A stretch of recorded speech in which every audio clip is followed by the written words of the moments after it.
अब आजकल जो है स्किन की बीमारियां बहुत बढ़ रही हैं। सबसे पहले तो हम ये जानना चाहेंगे कि इसकी वजूहात क्या होती हैं। क्रीमें ख़ास तौर पर मैं जिक्र करना चाह रहा हूँ कि इनके क्या असरात होते हैं, क्या ये ठीक होते हैं सेहत के लिए?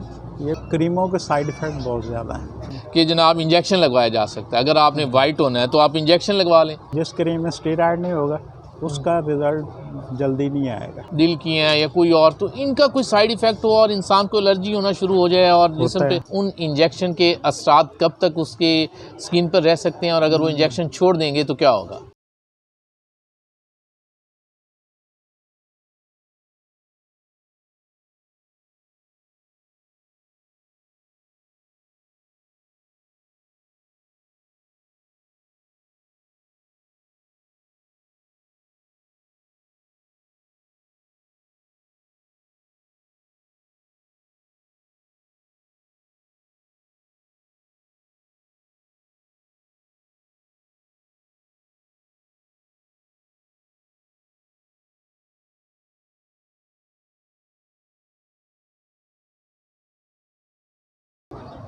अस्सलाम वालेकुम नाज़रीन, प्रोग्राम आपकी आवाज़ के साथ में हूँ सैयद अदनान नूर। और आजकल आप देख रहे हैं कि स्किन की बीमारियाँ बहुत ज़्यादा फैल रही हैं। कहीं ना कहीं इंसान स्किन की बीमारियों का शिकार हो रहा है। तो मैंने कोशिश की कि आज हम माहिर अमराज स्किन डॉक्टर फ़रूक अहमद साहब को आपके साथ उनकी मुलाकात करवाएं और उनसे जानें कि ये बीमारियां क्यों फैलती हैं, इसकी वजूहात क्या हैं और इसका हल क्या है। और इन्हें अपने प्रोग्राम में खुशामदीद कहता हूँ। और साथ ये भी बताता चलूँ कि डॉक्टर साहब DHK हॉस्पिटल छंग में पहले डॉक्टर थे जो स्किन स्पेशलिस्ट के तौर पर यहाँ आए और HOD थे, इसके डिपार्टमेंट के हेड रहे हैं। तो इन्हें अपने प्रोग्राम में खुशामदीद कहता हूँ। वेलकम डॉक्टर साहब। थैंक यू डॉक्टर साहब, बहुत अरसे बाद आपसे मुलाकात का फिर मौका मिला और वो हमें, मैं ये समझता हूँ कि 15 साल का गैप हमारे दरमियान रहा है इस मुलाकात का।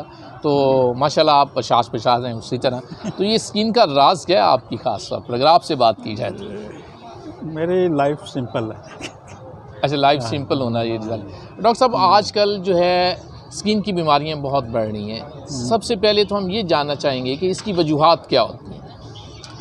इसमें 3-4 चीज़ें हैं।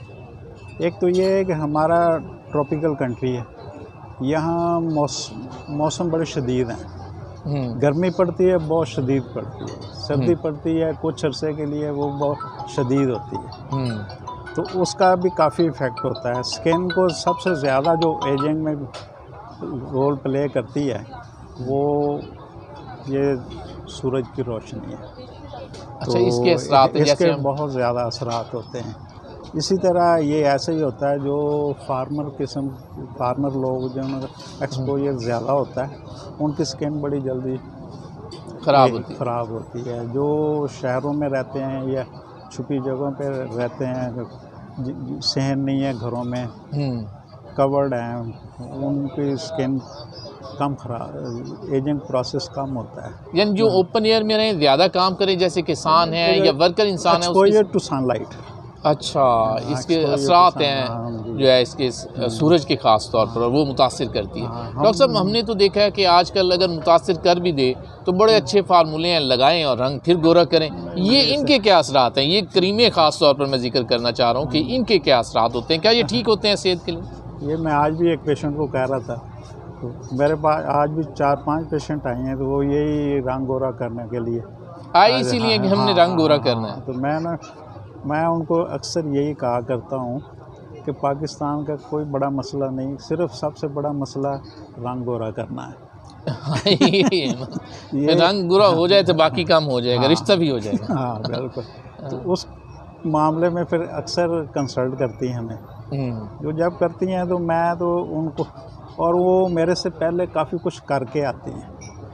अच्छा, जो बाजारी फार्मूले, ये क्रीमें, ये 2 नंबर, ये इस क्रेज़ को कि भी सफ़ेद होना, इसको लोग फिर कैश करवाते हैं मुख्तलिफ़ तरीक़ों से। कईयों ने टोटके बना लिए, मनियारी वालों ने अपने फार्मूले बना लिए, कुछ जिन्होंने ज़्यादा तरक्की की, जो सरमायादार उन्होंने नेशनल लेवल पे तो खुद गोल्ड बन गए। हाँ बिल्कुल बन गए। वो इतने ताकतवर हो गए कि अब वो मुल्क के इदारों को भी खातर में नहीं लाते। अच्छा, उन्हें कोई पकड़ ही नहीं सकता अगर हाँ, ऐसी कोई बिल्कुल, गलत हाँ जी, बना रहे हैं, जो हाँ, करीमें बिल्कुल, बना के हाँ, बाज़ारों में सेल कर रहे हैं। हाँ, हमने तो आंखों देखी बनती हाँ, देखी हैं कि हाँ, आंखों से बिल्कुल, ऐसे हाँ, ऐसे दो चार मिक्स करते हैं बिल्कुल। और वो लगा लेती हैं, ख़ास तौर पर ख़वातीन। आपकी जो ख़ास तौर पर ये स्किन के हवाले से जो लोग आपके साथ रब्ता करते हैं, उनमें ख़वातीन की यकीनन तादाद ज़्यादा होती है। ज़्यादातर मैक्सिमम इवन अब तो मेल भी आते हैं। पहले ज़्यादातर 80% तो फीमेल्स होती हैं, को 20% मेल्स भी होते हैं। उनमें से भी कुछ वो होते हैं जो आके कहते हैं जी डॉक्टर साहब मेरी शादी में महीना रह गया, अच्छा मेरी शादी मेरी स्किन साफ़ हो जाए, हाँ। वाइट हो जाए, मैं मेरे ये वो फिर प्रॉब्लम डिस्कस करते हैं शादी से महीना 2 महीने पहले, मेल्स भी। अच्छा, इसमें ख़ास एक और बात भी बड़ी आजकल चल रही है कि जनाब इंजेक्शन लगवाया जा सकता है। अगर आपने वाइट होना है तो आप इंजेक्शन लगवा लें। तो ये डॉक्टर साहब ये फार्मूला क्या वाकई हेल्थ के हवाले से ठीक है? इसके असरात नेगेटिव होते हैं या पॉजिटिव भी होते हैं, बस बंदा वाइट हो? नहीं, असल में एक चीज़ मैं अपने पेशेंट को ज़रूर कहता हूँ, हमारे पास आते हैं, क्रीमों और इंजेक्शन में एक डिफरेंस है। ये डिफरेंस है कि आप क्रीमें लगाएंगे तो आपका फेस या हाथ सफ़ेद होंगे। इंजेक्शन का ये फ़ायदा है कि जो कलर होगा फुल बॉडी का एक कलर होगा, क्योंकि अच्छा। वो इंजेक्टेबल है तो वो उसका असर फुल बॉडी पे होगा। ये बात आपने हाँ, बताया कि अगर वो होगा तो पूरी बॉडी उसकी वाइट हो सकती है। हाँ, आम रूटीन में इंसान या क्रीम लगाते हैं तो मुंह पे लगा लिया, हाथ पे लगा लिया, वो इस तरह- पता पाँव से हाँ, चलता है जिस कि तरह होया पंजाबी की। में कहते हैं कि मुंह हाथ पैर चिट्टे थे बाकी हर शय काले, हाँ हाँ, तो वो नहीं होता। लेकिन क्रीमों के साइड इफ़ेक्ट बहुत ज़्यादा हैं। अच्छा, क्रीमों के ज़्यादा है। हाँ, वो इसलिए क्योंकि ग्लूटाथायोन बेसिकली एंटीऑक्सीडेंट है। एंटीऑक्सीडेंट्स वो होते हैं जो रिएक्टिव ऑक्सीजन रेडिकल्स को काबू करते हैं, उनको स्किन डैमेज नहीं होने देते और इनकी बॉडी के ऑर्गन्स को भी प्रोटेक्ट करती है। जो इंजेक्शन की शेप में आप। हाँ, उसमें जो केमिकल होता है ना वो ग्लूटाथायोन होता है। अच्छा। ग्लूटाथायोन बेसिकली पहले कैंसर पेशेंट में यूज़ होता था कि साइड इफ़ेक्ट्स जो होते हैं साइटोटॉक्सिक ड्रग्स के कैंसर, उनके साइड इफ़ेक्ट को कम करने के लिए इंजेक्शन के तौर पे ग्लूटाथायोन देते थे कि भी उसके साइड इफ़ेक्ट ड्रग्स के कम हो। तो जब उन्होंने यूज़ किया तो उन्होंने देखा कि इससे तो कलर भी वाइट होता है, तो फिर वो डाइवर्शन इधर भी हो गई एस्थेटिक की तरफ। अच्छा, ये आपने बड़ी काम की बात बताई है कि इस इंजेक्शन की बेस कहाँ से हुई, ये शुरू कहाँ से हुआ और उसके बाद जो है अब आगे लोग इसे रेगुलर लगवाना शुरू हो गए कि भाई ये तो रंग गोरा करने में रोल अदा कर सकता है। और अच्छा, इसके साइड इफ़ेक्ट्स भी तो होंगे ना फिर? जाहिर बात है अगर एक चीज़ बनी है तो उसका कोई ना कोई साइड इफ़ेक्ट भी होगा, ये जैसे क्रीमों के। जिस तरह टॉनिक है, जिस तरह वाइटामिन्स हैं, इसी तरह ही है। इसके साइड इफ़ेक्ट कोई भी रिएक्शन कर सकती है मेडिसिन, इवन एस्प्रिन कर सकती है, पैरास्टामोल कर सकती है, सेफ से सेफ ड्रग भी कर सकती है। आज मेरे पास एक पेशेंट आया, उसको ये छपाकी होती थी, धप्पड़ बनते थे, वो उसकी कंप्लेंट ये थी, कहता है डॉक्टर साहब मैं जो भी एंटी हिस्टामिन वो मुझे कई दफ़ा हॉस्पिटल जाना पड़ता है। हालांकि एंटी हिस्टामिन उसको कंट्रोल करने के लिए यूज़ करते हैं, लेकिन उसको एंटी हिस्टामिन में भी रिएक्शन करती। उसने 4-5 के मुझे नाम भी लिए। एक दफ़ा तो कहते पता नहीं कौन सी बता रहा था, कहते मैंने लिए तो मैं हॉस्पिटल मुझे जाना पड़ गया। अच्छा डॉक्टर साहब, ये भी होता है कि आम जो आप फिज़िकली मेडिसिन यूज़ कर रहे होते हैं, मसलन दिल की हैं या कोई और, तो इनका कोई साइड इफ़ेक्ट हो और इंसान को एलर्जी होना शुरू हो जाए और जिस्म पे, ये ऐसा है? हाँ बिल्कुल होते हैं, काफ़ी मेडिसिन के साइड इफ़ेक्ट होते हैं। ये इसी तरह ही है, आप जब बुक कोई डब्बी खोलेंगे ना किसी भी मेडिसिन की, उसमें लीफलेट होते हैं। अच्छा। उसमें आप जो भी डिटेल फार्मा ग्रेड की है मेडिसिन, ये ड्रैप की तरफ से इंस्ट्रक्शन होती है कि उसमें उस सारी डिटेल्स होंगी। अच्छा, फिर उसका हल क्या है? वो मेडिसिन छोड़ देनी चाहिए या बंदा क्या करे? हाँ, वो तो चेंज करनी पड़ेगी। जिस मेडिसिन का साइड इफ़ेक्ट में आपको एलर्जी हो रही है, आपकी जिल्द पर असरात हो रहे हैं, तो आप वो चेंज कर सकते हैं। हाँ जी, बिल्कुल। अच्छा, ये जो क्रीमें हैं, ये जो लगाते हैं ख़ास तौर पे, इसलिए फोकस कर रहा हूँ कि ये बहुत ज़्यादा इस्तेमाल हो रही है हमारे देही इलाकों में। ख़ास तौर पर क्रीमें हर स्टोर पर मिलना शुरू हो गई हैं, रंग गोरा करने वाली क्रीमें लेंगे वो। तो इसके जो असरात पड़ते हैं जिल्द पर, उस पर मैं चाह रहा हूँ कि थोड़ी डिटेल आप। असल में पता क्या है, कोई भी ये जो क्रीमें यूज़ होती हैं ना, इनमें दो चीज़ें रिज़ल्ट के लिए ज़रूरी होती हैं, दो केमिकल्स, वरना वो क्रीम रिज़ल्ट नहीं देती। अच्छा, एक तो स्टीरॉयड डालते हैं। अच्छा, जिस क्रीम में, हाँ, कि जिस क्रीम में स्टीरॉयड नहीं होगा उसका रिज़ल्ट जल्दी नहीं आएगा। अच्छा। उसको 3 माह लगेंगे, और जो 3 माह कस्टमर वेट नहीं करता। अगर डॉक्टर के पास आता है वो उस वक्त महीने बाद डॉक्टर चेंज कर लेगा। हाँ, वो कहेगा असर ही नहीं हो रहा, डॉक्टर चेंज करे, मैं तो रंग गोरा करने के लिए आया। हाँ, किसी काम की नहीं है इसकी। दूसरा ये है कि ये जो प्रोडक्ट्स कॉस्मेटिक वाले यूज़ करते हैं उसमें मर्करी की मिकदार काफ़ी ज़्यादा होती है, जो रिकमेंडेड है ना उससे काफ़ी ज़्यादा होती है। ये पारा जिसको कहते हैं इसकी, ये 2 वाइटनिंग के लिए ज़रूरी होते हैं। मर्करी का साइड इफ़ेक्ट ये है कि आप उसको छोड़ेंगे फ़ौरन, फ़र्ज़ किया पेशेंट आगे हमें कहता है कि डॉक्टर साहब मैं तो ये हुन छाड़ ही नहीं सकती, मैं 3-4 दिन ना लावा मेरा मुंह काला हो जाता।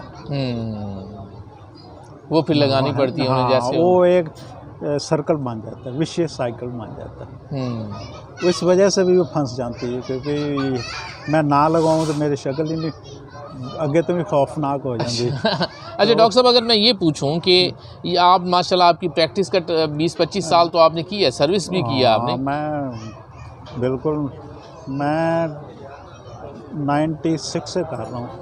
अब वही आप 30 साल तकरीबन सर्विस को हो चुके हैं। मुझे ये बताएं कि इस दौरान जिल्द की बीमारियां आजकल बढ़ रही हैं ज़्यादा या उस वक्त पहले थी, ताकि ये फ़र्क देखें कि कहाँ आ रहा है। हमारी कहीं पानी में मसला है, हमारे कहीं खुराक में मसला है, हमारे जैसे आप वेदर का मसला हो गया, तो ये उससे पहले कौन सी बीमारी थी, आजकल कौन सी है? जब मैं आया ना उस वक्त ये मिक्स क्रीमों का इतना दौर नहीं था। अच्छा, बहुत कम था। क्रेज़ तो था लेकिन कोई इतनी मार्केटिंग का ज़माना नहीं था। 96, 97 ये उस वक्त तो मोबाइल भी नहीं थे। ये आफ्टर 2000 आए मोबाइल भी। मैं जब बैंकॉक गया तो उस वक्त मेरा ख्याल यहाँ नहीं, मैं नहीं देखा था, लेकिन वहाँ मैंने देखे थे मोबाइल कि मोबाइल कोई है चीज़। वहाँ इवन जो स्वीपर होती थी ना वो उसने भी यहाँ लगाया होता। अच्छा, लेकिन इधर किसी के पास नहीं था। शुरू में वो आए पाकटेल वाले को, इतने बड़े बड़े, बिल्कुल ऐसे, वो उठाने भी मुश्किल होते थे, ईंट का पूरा रोल अदा करते थे। बिल्कुल वो होते थे। तो जैसे जैसे मार्केटिंग ने डेवलप हुई, इन्होंने भी प्रमोशन बहुत की, फिर ये चीज़ें बहुत ज़्यादा आम हो गई। फिर उस वक्त पोल्यूशन इतनी ज़्यादा नहीं थी, इंडस्ट्रियलाइजेशन इतनी नहीं थी, अर्बनाइजेशन इतनी ज़्यादा नहीं थी। हमारी आंखों के सामने फैसलाबाद छोटा सा था जब हम मेडिकल कॉलेज में पढ़ते थे। ये चुनियोड़ बाज़ार के मोड़ से आगे उजाड़ था, आगे सिर्फ हमारा कैंपस था पंजाब मेडिकल कॉलेज। आजकल वो इंडस्ट्री हब है और वहाँ इंडस्ट्री है। दरमियान में एक डिस्ट्रिक्ट जेल आती थी, एक एग्रीकल्चर यूनिवर्सिटी का गेट आता था, बाकी अलाइड हॉस्पिटल बेहतरीन ग्रासिक प्लॉट था। तो आप उसके हालात देख लें कि ओवरलोडिंग में चल रहा है वो भी। उसके सामने दाएं बाएं सारे किसान हाल में हमारा कैंपस था, यूनिवर्सिटी से लिया हुआ था उन्होंने, मांगा हुआ था। उसके साइडों पे सारे खेत थे। आप वो ये देख लें कमालपुर इंटरचेंज तक नहीं आपको खाली जगह मिलेगी। अच्छा, ये भी असरात हुए ना, आलूदगी हुई, सबके इंसानी ज़्यादा हुई, स्किन पर असरात ज़्यादा हुई। डॉक्टर साहब एक और बात, अब जिस तरह डॉक्टर्स भी इतने ज़्यादा आ रहे हैं तो मेडिसन की भी बड़ी भरमार है। इतनी मेडिसन आ रही हैं कि एक में पता नहीं आइट में 100 पड़ी हैं। कहते हैं कि डॉक्टर्स भी फिक्स हो चुके होते हैं कि किस मेडिसन को लेके चलना है, किसको नहीं। कंपनियों के साथ डील्स हो चुकी होती हैं। इस बात में किस हद तक हकीकत है आपकी नज़र? इसमें जो होता है ना, किसी हद तक सच्चाई भी है। अच्छा, अगर रियलिटी आप देखें तो किसी हद तक सच्चाई भी होती है। अब फार्मास्यूटिकल का जो काम करने का तरीका ही चेंज हो गया। गिफ्ट देने, पैकेज देने, बाहर के देने, हद तक कि इतने पक्के हो गए कि उम्रे का पैकेज भी दे देते हैं। बिल्कुल ऐसे पैकेज लॉन्च हो चुके हैं, लेकिन उसमें डॉक्टर कहते हैं फिक्स हो चुके होते हैं और फिर उसमें मरीज़ के साथ खेला जा रहा होता है। ये हकीकत है? नहीं, इसमें कुछ ना कुछ तो है, हकीकत है कुछ। ये देखें जी डॉक्टर साहब इंतहाई शरीफ इंसान है, बिल्कुल सीधी सीधी बातें कर रहे हैं। मेरी भी कोशिश है कि डॉक्टर साहब से बड़े प्यार और मोहब्बत से बातें की जाएं और सीधी सीधी बातें। डॉक्टर साहब भी बता रहे हैं ब्रेक के बाद फिर वापस आएंगे प्रोग्राम आपकी आवाज़ में, आज इनसे सच्ची और खरी बातें की जाएंगी।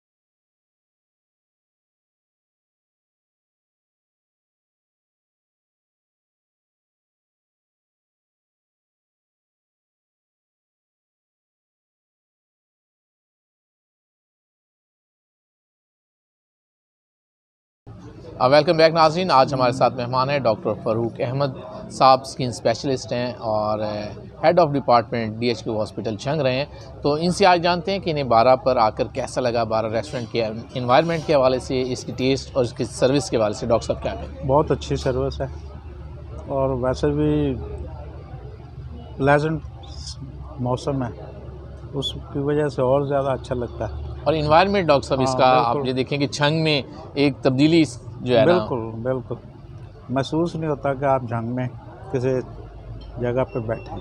हाँ, ऐसे लगता है किसी बड़े जगह पे, किसी आउट स्टेशन बैठे हैं आप। और लेकिन ये झंग ही है, झंग वालों की ख़ास तौर पर मैं समझता हूँ कि 12 रेस्टोरेंट की शेप में कम से कम ये एक गिफ्ट से कम नहीं है, एडिशन है कि एक अच्छा इजाफा है झंग की तरक्की में। अच्छा डॉक्टर साहब, बात हो रही थी आपसे ख़ास तौर पर कि जो लोग अपना रंग गोरा करने के लिए इंजेक्शन इस्तेमाल करते हैं, उन इंजेक्शन के असरात कब तक उसके स्किन पर रह सकते हैं और अगर वो इंजेक्शन छोड़ देंगे तो क्या होगा? बेसिकली इंजेक्टेबल जो है ना ग्लूटाथायोन, इसको अगर हमसे को पूछे कितने इंजेक्शन, 1-2 इंजेक्शन से कोई रंग गोरा नहीं होता। अच्छा, ये तकरीबन आपको 4-5 इंजेक्शन के बाद कोई चेंज फील होगी और हम उसको रिकमेंड ये करते हैं कि 14 इंजेक्शन लगवाएं।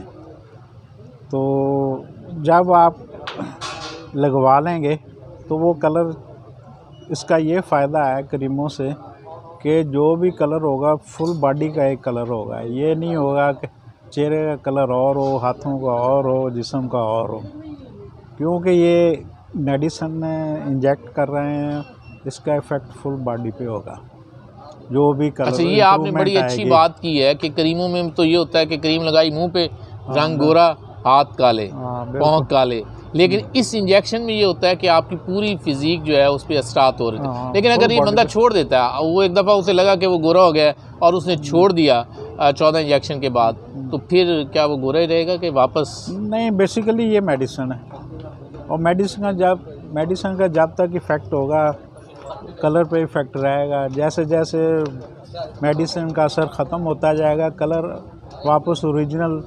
जेनेटिकली जो आपको मिला है कलर, ज़ाहिर बात है ब्लैक ने गोरे वाली साइड पे जाना है तो वापस काले।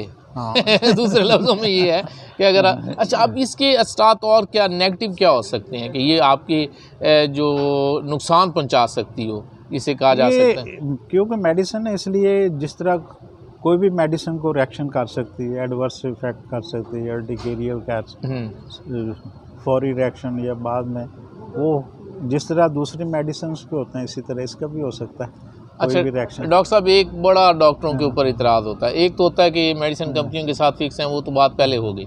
अब एक बात और होती है कि जब आप सरकारी सीट पे बैठे हों, DHQ या किसी भी THQ हॉस्पिटल में बैठे होते हैं, आपका जो रवैया होता है उन डॉक्टरों का, वो पेशेंट के साथ इतना अच्छा नहीं होता जिसे पेशेंट फील कर रहा होता है। और वही डॉक्टर जब शाम को अपने प्राइवेट क्लिनिक पे बैठता है, उसका रवैया ही बदल चुका होता है।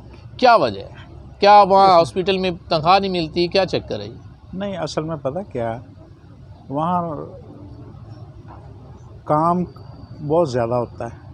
DHQ हॉस्पिटल में या जो सरकारी जो भी हॉस्पिटल होगा, वहाँ कैपेसिटी से ज़्यादा काम चल रहा होता है। अच्छा, जिस तरह मैंने डर्मेटोलॉजी आउटडोर किया और मुझे याद, मेरे रूटीन में 280-290 पेशेंट होता था। अच्छा, मैंने 9 बजे बैठना और 1 बजे नमाज के लिए उठना। आधा घंटा नमाज पे चला गया, उसके बाद आधा घंटा 2 बजे मैंने छुट्टी सिंपल, यानी करनी। आपके कहने का मकसद ये है कि पेशेंट एवरेज ज़्यादा होने की वजह से हाँ, आप बिजी होते हैं और आप वो टाइम नहीं दे पाते। हाँ, अगर आप क्लिनिक पे या प्राइवेट होते हैं, वहाँ भी आपके पास 100-200 बंदा आ रहा होता है, तो वहाँ तो डॉक्टर साहब थोड़ी और रवैया होता है ना। नहीं रवैया वो आप इस तरह कह सकते हैं, मेरे पास कैलकुलेटेड टाइम है। अच्छा। मैंने ये सारे एक्सपीरियंस आखिर 32-33 साल सर्विस की है। एक तो ये होता है कि जब आप हॉस्पिटल में बैठे हों तो आपके लिए और असाइनमेंटें भी होती हैं। जिस तरह मैं डर्मेटोलॉजी में रहा हूँ, मैं DMLO भी था, वो भी अल्टरनेट वीक पे मैंने करना। MS की कॉल आ गई है, कोई पेशेंट चेक करना है, कोई भी मसला है तो आपने फिर पहुंचना। मैं डिस्ट्रिक्ट स्टैंडिंग मेडिकल बोर्ड का मेंबर भी था, वो पोस्टमार्टम ही बोर्ड के साथ करवाने हैं, फिर उनको लिखना भी, क्योंकि टेक्निकल मेंबर मैं था। फिर मैं लिटिगेशन ऑफिसर भी था, महीने में 5-6 तो मेरे लाहौर के चक्कर लगते थे। तो जब मैं ओवरऑल बात कर रहा हूं। हाँ, तो इसके अलावा जब आपने 300 पेशेंट देखना है, आपके पास स्पेसिफाइड टाइम है 5 घंटे का, 5 घंटे में भी 4-4.5 घंटे हैं, आपने इसको ख़त्म करना है। अगर आपने ना देखे तो पेशेंट ने शिकायतें लगाने और अग्रेसिव होगा कि आप सिंपल ये कि रश ज़्यादा होने की वजह से आपने। डॉक्टर साहब, आप लास्ट टाइम आप DHQ हॉस्पिटल कब गए हैं छंग के? मैं कहा महीना 1.5 महीना पहले 5 मिनट के लिए गया था। अच्छा, कुछ तब्दीली लगी है इसमें कोई आपको कि हॉस्पिटल? मुझे तो तब्दीली इसकी लगती है कि इसकी हमेशा रेनोवेशन बड़ी अच्छी होती है, हर दफ़ा 2-4 साल बाद ईंट के ऊपर ईंट बड़ी अच्छे तरीके से लगती है। लेकिन जो असल तब्दीली है, जो हॉस्पिटल में जो सर्विस है डॉक्टर्स की या डॉक्टर्स का वहाँ मरीज़ के साथ जो डीलिंग है, वो अच्छी नहीं है। तो आप क्या समझते हैं कि इसमें कुछ फ़र्क हुआ है अब या नहीं? मैं फिर उसी बात पे आऊँगा। जब मैं कम्प्रिहेंसिव स्कूल में पढ़ता था, मैं डेली यहाँ हॉस्पिटल के आगे से जाता था। उस वक्त भी इतनी बिल्डिंग थी। ये बात है मैंने 74 में मैट्रिक किया, अब 2024 है, 4 से 5 गुना बढ़ गई आबादी। हॉस्पिटल DHQ का यही है। उस वक्त हम जाते थे, फाटक क्रॉस करते थे, रास्ते में DHQ आता था, तो एक दरमियान में एक मकान और आता था, नए शहर के दरमियान में, वहाँ एक बोर्ड लगा होता था, मार्कज़ेदों का शफाखाना, और आगे गेट होते थे। बाकी सारी ज़मीन ये कल्टीवेट होती, खेत ही खेत होते थे। अब आपको एक मरला ज़मीन का नहीं मिलता। लेकिन DHQ हॉस्पिटल भी काफ़ी डेवलप तो कम से कम बिल्डिंग की हद तक हुआ।